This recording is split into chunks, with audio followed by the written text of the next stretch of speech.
Dans ce cantique 9, je relirai le premier et le troisième verset. Gloire au divin ressuscité, qui du sépulcre est remonté, plus de tristesse. Alléluia. Et le troisième, tu t'es assis dans les hauts lieux, et près de toi toujours nouveau. Quelle espérance, quelle espérance. Et c'est de cette espérance que je voudrais vous parler, en commençant par une première lecture dans l'Épître aux Romains au chapitre 8. On a parlé au début des épreuves de David et puis aussi des souffrances que nous traversons les uns et les autres dans nos vies. Et donc dans ce verset 18 du chapitre 8 de l'Épître aux Romains, l'apôtre Paul, qui lui en connaît assez un rayon sur les difficultés de la terre, nous dit la chose suivante: car j'estime que les souffrances du temps présent ne sont pas dignes d'être comparées avec la gloire à venir qui doit nous être révélée. Cette gloire à venir dont nous avons chanté ainsi dans ce cantique, et cette espérance que nous avons devant nous, qui est le moteur du chrétien. Alors on connaît souvent ce verset nous parle de la condition terrestre et des souffrances qui y sont liées, mais aussi de la gloire à laquelle sont appelés les enfants de Dieu. Cette espérance de la gloire que nous avons, et nous pourrons lire ça aussi dans l'Épître aux Colossiens. Je ne sais pas si ce verset n'a pas déjà été lu. Colossiens 1, verset 27.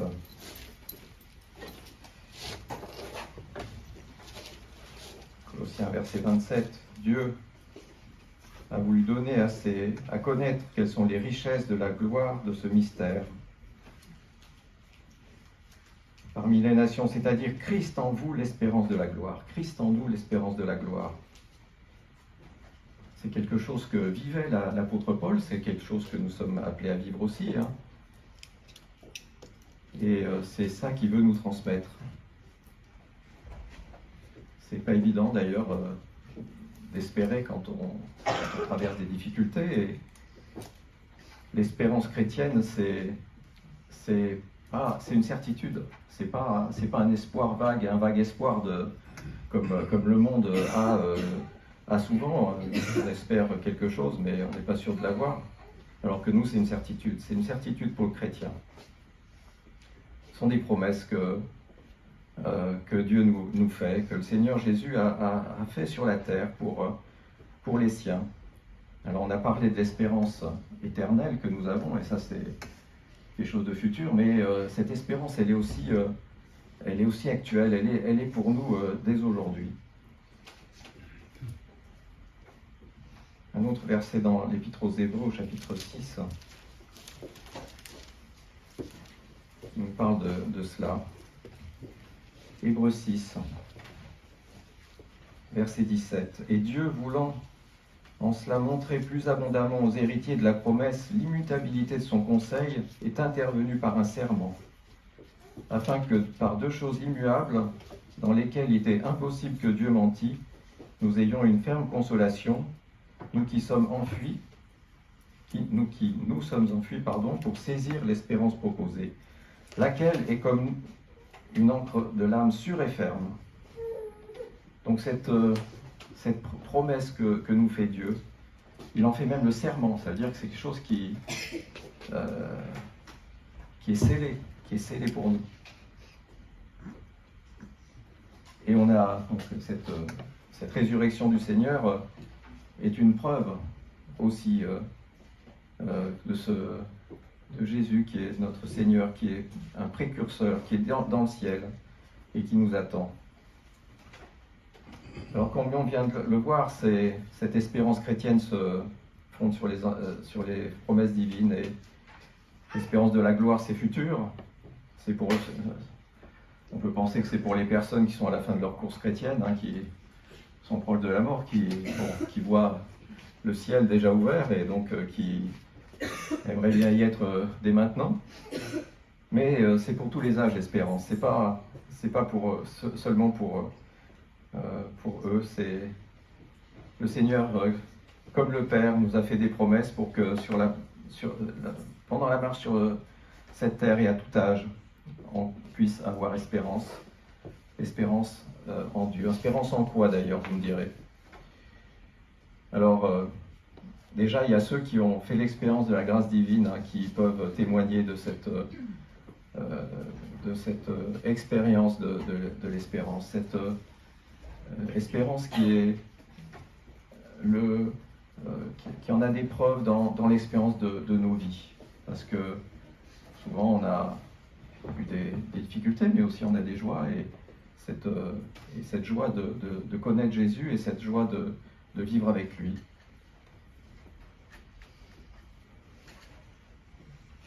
Alors, quels sont les effets de l'espérance chrétienne dans notre vie? Alors, la première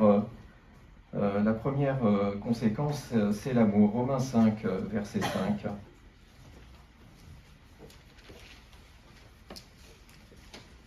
L'espérance ne rend point honteux, parce que l'amour de Dieu est versé dans nos cœurs par l'Esprit qui nous a été donné.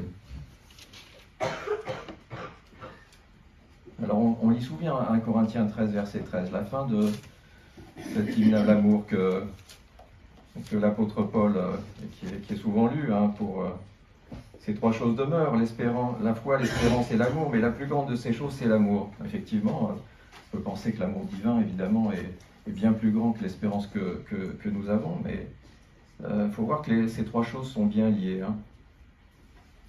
C'est bien cela. L'amour de Dieu pour nous. C'est ce que nous retenons en premier, et c'est tout à fait légitime. Mais on peut vraiment voir que ces trois choses sont indissociables. Sans la foi, il n'y a pas d'espérance.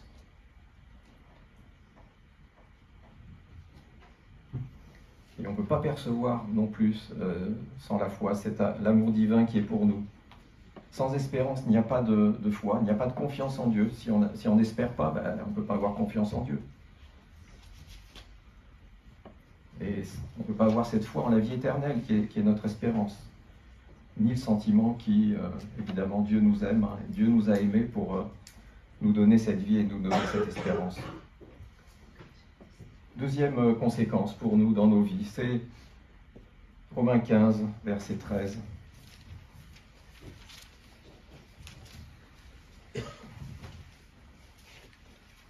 Or que le Dieu d'espérance vous remplisse de toute joie et paix en croyant, pour que vous abondiez en espérance par la puissance du Saint-Esprit.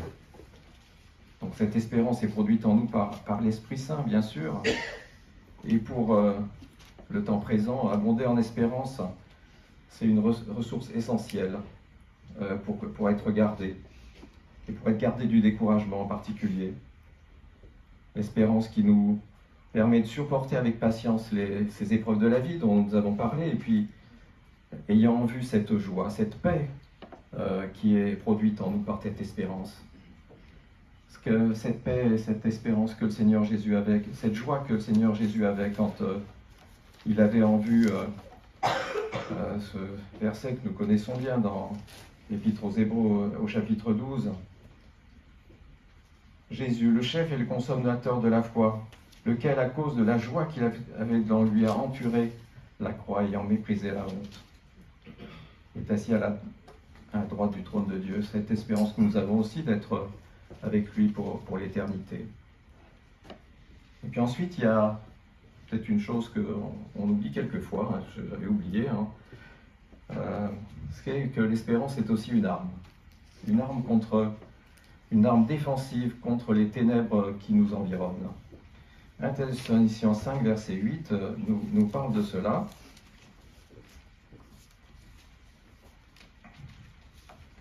On va lire ce verset.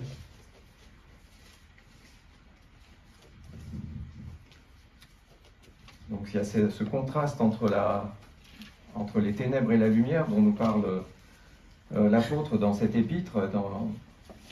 C'est nous qui sommes des fils de la lumière, qui sont au milieu des ténèbres. Et bien au verset 8, « Mais nous qui sommes du jour, soyons sobres, revêtant la cuirasse de la foi et de l'amour, et pour casque l'espérance du salut. » Un casque, ça nous protège la tête face aux obstacles que nous met le diable. Alors il y a ces armes qui sont aussi présentées dans Éphésiens 6, il y a aussi ce verset. Le casque qui protège notre tête, qui nous garde nos pensées dans le Christ Jésus. Donc nous sommes au milieu de la nuit, nous sommes du jour, et cette casque de l'espérance du salut, le salut, nous sommes sauvés en espérance, parce que nous sommes sauvés, on a la vie éternelle, donc on est sauvés pour l'éternité, mais il y a aussi ce salut de la course dont nous parle l'apôtre, et justement c'est dans la course chrétienne que ce casque de l'espérance nous permet d'avancer nous qui sommes appelés à être la lumière du monde au milieu de la nuit. Eh bien, élevons nos têtes sans crainte dans la bataille et soutenus par Christ qui a vaincu la mort. Enfin, un dernier verset dans la première épître de Jean, là aussi qui nous parle de la marche. Première épître de Jean, chapitre 3. Verset 3. Alors je recommencerai au verset 1er. Voyez de quel amour le Père nous a fait donc, nous soyez appelés enfants de Dieu. C'est pourquoi le monde ne nous connaît pas, parce qu'il ne l'a pas connu. Bien-aimés, nous sommes maintenant enfants de Dieu, et ce que nous serons n'a pas encore été manifesté. Nous savons que quand il sera manifesté, nous lui serons semblables, car nous le verrons comme il est. Et quiconque a cette espérance en lui se purifie comme lui est pur. Donc cette espérance nous permet, comme le dit ce verset, de nous purifier.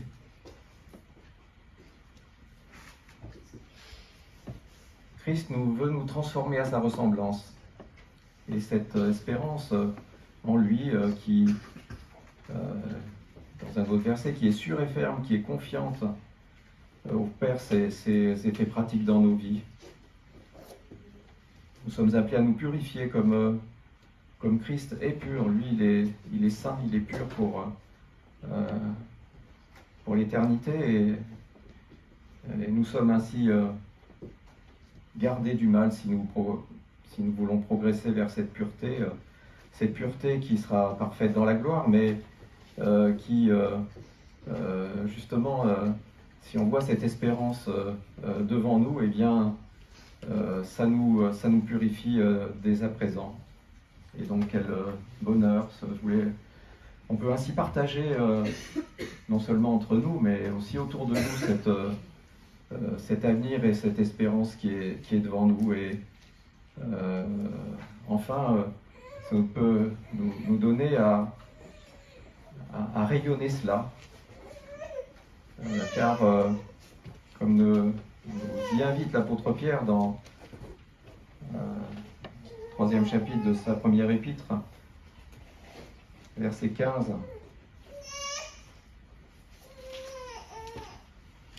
soyez toujours prêts à répondre, mais avec douceur et crainte, à quiconque vous demande raison de l'espérance qui est en vous.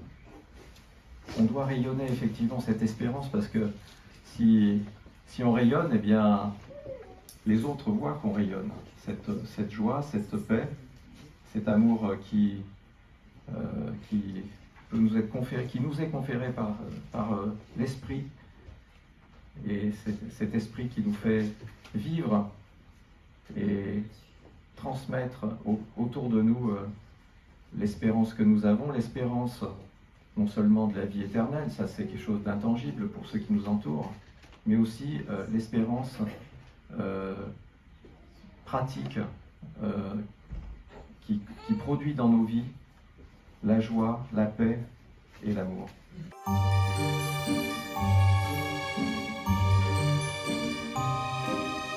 Point, c'est la ferme assurance des choses qu'on espère. La ferme assurance des choses qu'on espère. et la conviction de celle qu'on ne voit pas.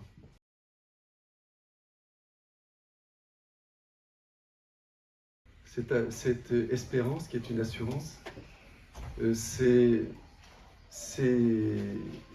à la fois, ça découle de la foi, et en même temps, elle nous donne la foi. Quand on a la foi, on croit. On croit, la foi, on croit.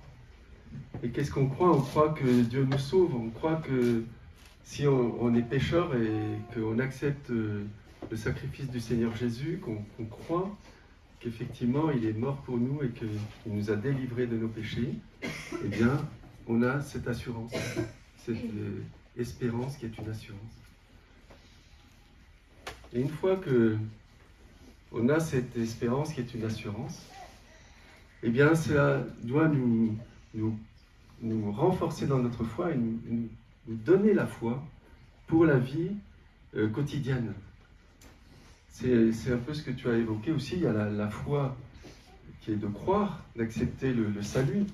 Et puis il y a la foi de la course, la foi de faire confiance à Dieu tous les jours et pour toute notre vie. Et quelque part, ça devrait être la même chose, mais ce n'est pas toujours la même chose. Le Seigneur, il nous dit, mais si vous aviez de la foi comme un grain de moutarde, vous diriez à cette montagne, déplace-toi dans la mer, ou à ce figuier, déracine-toi et replante-toi ailleurs.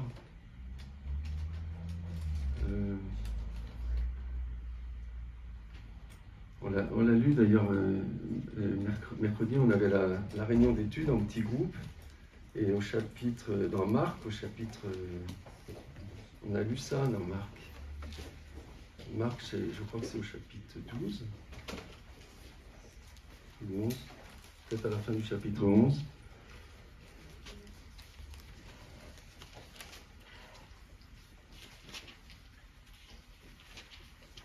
Le Seigneur dit,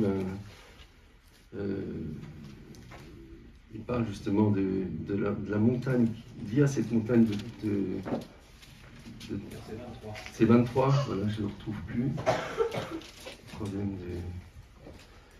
Je vous le dis en vérité, si quelqu'un dit à cette montagne, retire-toi de là et jette-toi dans la mer, et s'il ne doute pas dans son cœur, mais croit que ce qu'il dit arrive, il le verra s'accomplir. Difficile ce verset, hein, quand on tombe dessus en réunion d'études et puis que il est devant nous, puis il faut en parler. Alors, ce qu'on a dit, là, est-ce qu'il ne s'agit pas pour nous concrètement de nos montagnes, c'est-à-dire de nos montagnes qui font qu'on est un peu submergé et écrasé par des montagnes qui se dressent devant nous et qu'on se dit on n'arrivera pas à les gravir. Et le Seigneur, il peut nous parler de ça de façon imagée. Dire vos montagnes, que quelquefois on voit encore plus grandes qu'elles ne sont, eh bien, la prière peut faire qu'elle va se déplacer, se jeter dans la mer. Voilà, ça peut être, on peut le prendre d'une façon imagée, parce que sinon on se dit, mais c'est pas possible, quoi. Le Seigneur, il nous dit, mais vous auriez un tout petit peu de foi, et puis vous pourriez faire ça. Mais il faut faire confiance au Seigneur, et ce qu'il nous dit, ça peut avoir une application bien concrète dans nos vies. Des choses qui nous paraissent impossibles, eh bien, elles sont possibles. Toute chose est possible pour celui qui croit. Et on voit dans ce chapitre 11 de l'Épître aux Hébreux que c'est grâce à la foi que toute une liste de personnes que Dieu nous donne là ont pu accomplir des choses extraordinaires. Ça commence par Abel, ça continue jusqu'à toute une liste de personnes, et dont David d'ailleurs, dont on a évoqué quelque chose ce matin, qui ont fait des choses extraordinaires par la foi. Il nous est dit qu'ils ont vaincu des royaumes, exercé la justice, obtenu la réalisation de promesses, fermé la gueule de lion, éteint la puissance du feu, échappé au tranchant de l'épée, repris des forces après une maladie, être vaillant à la guerre, mis en fuite des armées étrangères. Et qu'est-ce qu'ils ont reçu de tout ça? Est-ce que l'espérance qu'ils avaient, qui était dans leur cœur, cette espérance que Dieu est tout-puissant, que Dieu fait des miracles, eh bien, ils ont... Effectivement, il y a eu des miracles. Il y a eu des miracles sur le moment. Il y a la mer Rouge qui s'est ouverte, il y a eu des quantités de miracles qu'on voit dans l'Ancien Testament. Mais ce qu'ils attendaient, ce pourquoi ils servaient Dieu, ce pourquoi ils étaient fidèles à Dieu, ces promesses qui étaient encore vagues pour eux dans l'Ancien Testament, qu'on voit de façon assez ténue, eh bien ils les avaient dans leur cœur, ils y croyaient. Parce qu'il nous est dit des choses étonnantes. Il nous est dit par exemple que Abraham, il attendait la cité qui a les solides fondations, celle dont Dieu est l'architecte et le constructeur. Cette cité qui ne nous est décrite qu'en Apocalypse. Eh bien, Abraham, il attendait cette cité. Abraham, il est parti ne sachant où il allait. Il est parti de son pays, il a été dans la terre promise, sans savoir où il allait. Il a fait confiance à Dieu, il a écouté Dieu au jour le jour et il a avancé, il a été jusqu'où Dieu voulait le conduire. Mais au-delà de cela, il attendait la cité qui a les fondements, cette cité d'or qui nous est décrite dans l'Apocalypse, qui est merveilleuse. Et d'ailleurs, les fondements, alors, si on regarde bien, ce n'est pas les fondements de la cité elle-même qui nous sont décrits dans l'Apocalypse. Il nous est parlé des fondements, mais des fondements de la muraille. La cité, elle est faite, si on prend les dimensions, c'est 2200 km par 2200 km par 2200, c'est un cube, tout en or. C'est tellement grand, c'est tellement extraordinaire, c'est bien au-delà de tout ce qu'on peut imaginer. Ce que Dieu nous prépare pour l'avenir dans la nouvelle création, c'est quelque chose qui va bien au-delà de ce qu'on peut imaginer. Et Dieu nous le montre quelque part en nous donnant ces dimensions phénoménales, ces dimensions qui sont hors de notre imagination. On ne peut pas imaginer une ville qui fasse cette taille-là et qui soit un cube. Voilà. Et il ne nous en est pas dit plus. Il nous est parlé de la muraille. Alors, la muraille, en fait, si on réfléchit, elle est autour de la cité. Elle est toute petite, cette muraille. Elle fait 72 mètres de haut. Mais qu'est-ce que c'est à côté de 2200 km? Et dans cette muraille, là, il nous est parlé des fondations. Il nous est parlé des fondations en nous disant qu'il y a les noms des 12 apôtres. Et puis, il nous est parlé aussi des portes avec les noms des 12 tribus. On voit que tous ceux que Dieu a aimés, tous ceux qui ont été sur son cœur pendant toute cette période de l'humanité, de la vie terrestre actuelle sur la terre, depuis Adam et Ève jusqu'à bientôt, parce que bientôt le Seigneur viendra pour régner pendant ces 1000 ans, et puis après ce sera les nouveaux cieux et les nouvelles terres. Mais tous sont précieux à ses yeux. Il y a eu toute la période du peuple d'Israël, il y a les 12 tribus qui sont là, sur la muraille, et puis il y a les 12 apôtres qui sont là dans les fondations, dont les noms sont écrits sur les fondations. Ils sont tous là, à entourer cette cité. Et qu'est-ce qu'il nous est dit de la cité? Il nous est dit que c'est l'épouse de Christ. L'épouse de Christ. Est-ce que c'est pas magnifique de penser à quel point le Seigneur nous aime? Et voilà, est-ce que notre foi, est-ce que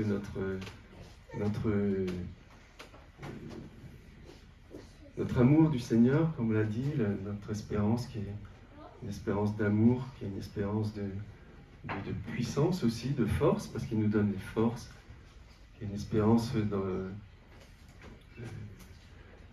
conviction, qui est la foi, l'amour. Tout cela, c'est un ensemble qui fait qu'on pourra être agréable à Dieu. Et puis moi, ce qui me frappe aussi dans toutes ces descriptions, dans tous ces hommes et ces femmes qui sont dans Hébreux 11, c'est que par l'Ancien Testament, on connaît beaucoup de leurs défauts. On sait bien ce qui s'est passé, beaucoup qui ont péché ici et là, à tel et tel moment de leur vie.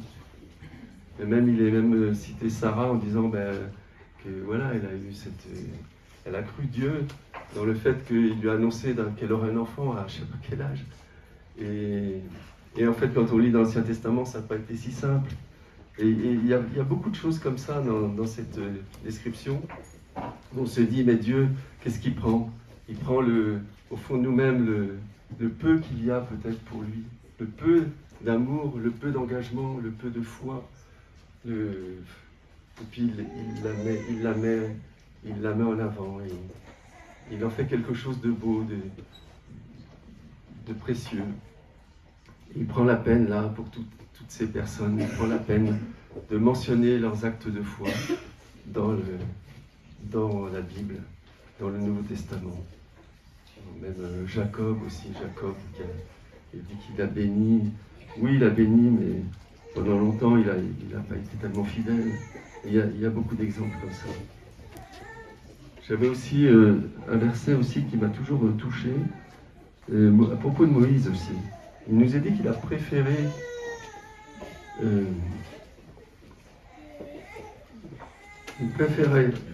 être maltraité avec le peuple plutôt que d'avoir momentanément la jouissance du péché. Il considérait l'humiliation attachée au Messie comme une richesse plus grande que les trésors de l'Égypte. Et ça c'est dans la seconde 21, mais dans la Darby, il est parlé du Christ. Je ne sais plus comment c'est mis. Il a préféré Christ. Voilà, estimant l'opprobre du Christ un plus grand trésor que les richesses de l'Égypte. Vous voyez comme il est beau ce verset, traduit comme ça. Et déjà, il voyait Christ par la foi, alors que Christ n'était pas du tout révélé. Et le Seigneur, donc Dieu, a fait grâce aussi à tous ces hommes et ces femmes de l'Ancien Testament sur la base du sacrifice du Seigneur Jésus. Dieu étant hors du temps, pour lui, il voyait déjà le sacrifice de son Fils. Et déjà, ça lui permettait de sauver toutes ces personnes qui ne connaissaient même pas le Seigneur. Et voilà la grâce de Dieu, qui est vraiment extraordinaire et magnifique. Voilà, je voulais ajouter ces quelques pensées. Que le Seigneur nous fortifie dans notre foi. Amen.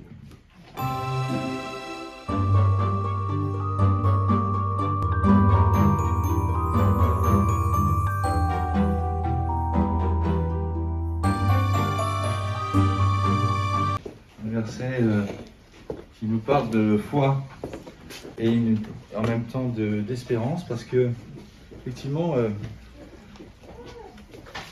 l'espérance n'est que sur des choses que l'on ne voit pas, alors que la foi c'est un ensemble. La foi c'est croire des choses qu'on ne voit pas, mais aussi ça peut être appuyé par des choses qui nous sont arrivées. L'espérance c'est pas encore arrivé. Attendez, je trouve juste le verset. C'est un texte qui a été écrit, un des plus vieux textes de la Bible, une histoire dans Job, au chapitre 19 et au verset 25. Alors on va commencer au verset 23. Oh, si seulement mes paroles étaient écrites! Si seulement elles étaient inscrites dans un livre, avec un style de fer et du plomb et gravées dans le roc pour toujours. Vous voyez, ça c'est, on pourrait dire, Job qui espère et qui se lamente presque, qui dit c'est dommage que ces paroles que je vais dire et qu'on va dire ne soient pas écrites. Et pourtant, je le suis. Et moi, je sais que mon Rédempteur est vivant et que le dernier, il sera debout sur la terre. Et après ma peau, ceci sera détruit. Et de ma chair, je verrai Dieu. Que je verrai moi-même, pour moi-même, et mes yeux le verront, et non un autre. Mes reins se consument dans mon sein. Vous voyez, Job, il affirme, c'est très rare une phrase comme ça dans l'Ancien Testament, « Je sais que mon Rédempteur est vivant ». Donc, il est assuré Il a la foi en ça que son Rédempteur est vivant. Je vous rappelle dans quel état était Job, vous vous rappelez dans quel état il est. Hein, il est par terre, ça gratte de partout, il a des ulcères, tout ça, il désire la mort. Et au milieu de tout ça, il dit « Je sais que mon Rédempteur est vivant ».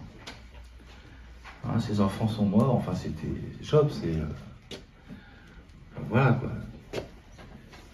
Il est arrivé, mais tout. Et que le dernier, il sera debout sur la terre. Donc voilà, il est certain, ce Job, entouré d'amis pas tellement amicaux en fait,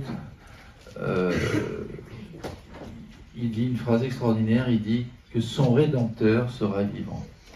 Et que, en fin de compte, et c'est là l'espérance, il sait qu'il va le voir. Il sait qu'avec ses yeux, je ne sais pas s'il était plus ou moins aveugle à son niveau de maladie, avec sa chair qui était pleine d'ulcères, il sait qu'il sera changé, il sait qu'il sera vivifié, et il sait qu'il va le voir. Et ça, c'est une phrase, moi je trouve un verset extraordinaire pour un texte aussi ancien. Hein, et voilà, on a ici dans ces deux petits versets, on a la foi et l'espérance. Alors, il n'y a pas l'amour, on ne le voit pas, il ne dit pas qu'il aime Dieu, mais c'est évident hein, dans ce verset. Et puis, ces deux choses, la foi et l'espérance vont disparaître. Pourquoi elles vont disparaître? Parce que on n'a pas besoin d'avoir la foi quand on verra Christ, puisque on le verra. On a besoin de foi et l'espérance, eh bien, on sera ressuscité, on sera avec lui pour toujours, donc il n'y aura plus d'espérance. Il y aura une certitude. Par contre, l'amour, lui, là, il sera totalement plein, et on aura cette fois l'amour tout le temps, pour toujours.